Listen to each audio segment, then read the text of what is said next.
కేంద్ర ప్రభుత్వం ప్రతిష్టాత్మకంగా అమలు చేస్తున్న ప్రధానమంత్రి కిసాన్ సమ్మాన్ నిధి పథకం అన్నదాతలకు ఒక గొప్ప వరం లాంటిది. ఏటా 3 విడతల్లో నగదు సాయం అందిస్తూ రైతన్నలకు అండగా నిలుస్తుంది. కానీ ఈ అద్భుతమైన పథకం కొత్త రైతులకి ఏమాత్రం వర్తించకపోవడం సర్వత్రా ఆందోళన కలిగిస్తుంది. కొత్తగా వ్యవసాయ భూములు కొన్నవారు, ఆస్తి పంపకాల్లో పొలాలు పొందినవారు ఈ సాయం కోసం ఎదురు చూస్తూ తీవ్ర నిరాశకు గురవుతున్నారు. కేంద్ర ప్రభుత్వ నిబంధనల ప్రకారం 2019 ఫిబ్రవరి 1వ తేదీ నాటికి ఉన్న రెవెన్యూ రికార్డులను మాత్రమే పరిగణలోకి తీసుకుంటున్నారు. ఆ నిర్దిష్ట సమయానికి ఎవరి పేరిట భూమి ఉందో వారికి మాత్రమే పీఎం కిసాన్ లబ్ధి అందుతుంది.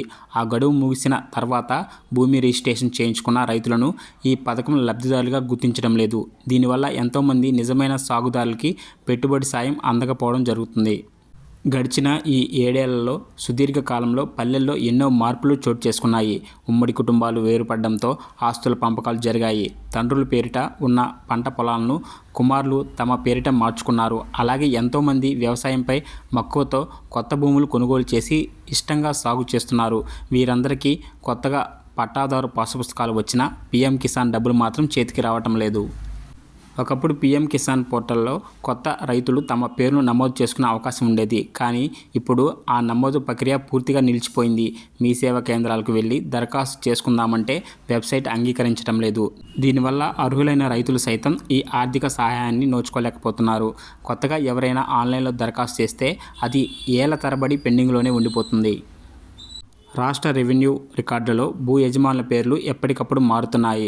ఆన్లైన్ విధానంలో భూములు క్రయ విక్రయాలు అత్యంత వేగంగా జరుగుతున్నాయి. అయితే రెవెన్యూ పోర్టల్లో పేర్లు మారినంత సులభంగా పీఎం కిసాన్ పోర్టల్లో వివరాలు అప్డేట్ కావడం లేదు. కేంద్ర రాష్ట్ర ప్రభుత్వాల సర్వర్ల మధ్య సరైన సాంకేతిక అనుసంధానం లేకపోవడం వల్లే ఈ సమస్య తలెత్తుతుందని రైతులు తీవ్ర ఆవేదన వ్యక్తం చేస్తున్నారు. రెవెన్యూ అధికారుల చుట్టూ తిరిగి కొత్త పట్టాదారు పాసు పుస్తకాలు చేతికి అందుకున్న వేలాది మంది రైతులు ప్రస్తుతం నష్టపోతున్నారు.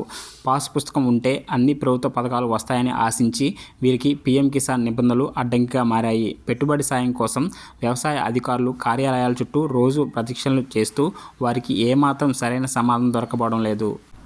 ప్రస్తుతం పీఎం కిసాన్ నిధి డబ్బులు కేవలం 2019 నాటి పాత రికార్డుల ప్రకారమే అర్హులైన లబ్ధిదారుల బ్యాంక్ ఖాతాలో జమ అవుతున్నాయి.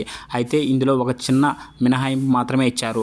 పథకం వర్తించే పాత లబ్ధిదారులు ఎవరైనా దురదృష్టవశాత్తు చనిపోతే వారి కుటుంబ సభ్యుల పేర్లను రికార్డులో చేర్చుతున్నారు. ఇలా బదిలీ అయిన వారసులకు మాత్రమే ప్రస్తుతం ఈ సాయం నిర్వీర్యంగా కొనసాగుతుంది. కొత్త రైతుల నుంచి వస్తున్న ఫిర్యాదులను వ్యవసాయ శాఖ అధికారులు ఎప్పటికప్పుడు కేంద్ర ప్రభుత్వ దృష్టికి తీసుకువెళ్తున్నారు. ఈ సాంకేతిక సమస్యలను త్వరగా పరిష్కరించి అర్హులైన వారందరికీ అవకాశం కల్పించాలని నివేదికలు పంపుతున్నారు.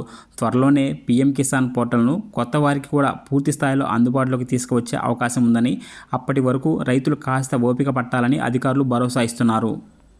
2019 వరకు ఆన్లైన్లో భూమి వివరాలు ఉండి రేషన్ కార్డులో ఆ భూమి యజమాని ఉండి ప్రమాదవశాత్తు అనారోగ్య దృష్ట్యా మరణిస్తే ఆ కుటుంబ సభ్యుల్లో ఎవరో ఒకరికి పీఎం కిసాన్ డబ్బులు పడే అవకాశం కల్పిస్తామన్నారు. తప్పకుండా తెల్ల రేషన్ కార్డులో వారి కుటుంబ సభ్యులు ఖచ్చితంగా ఉండాలి. అలా ఉంటేనే వారికి పీఎం కిసాన్ డబ్బులు పడేటటువంటి అవకాశం ఉంటుందని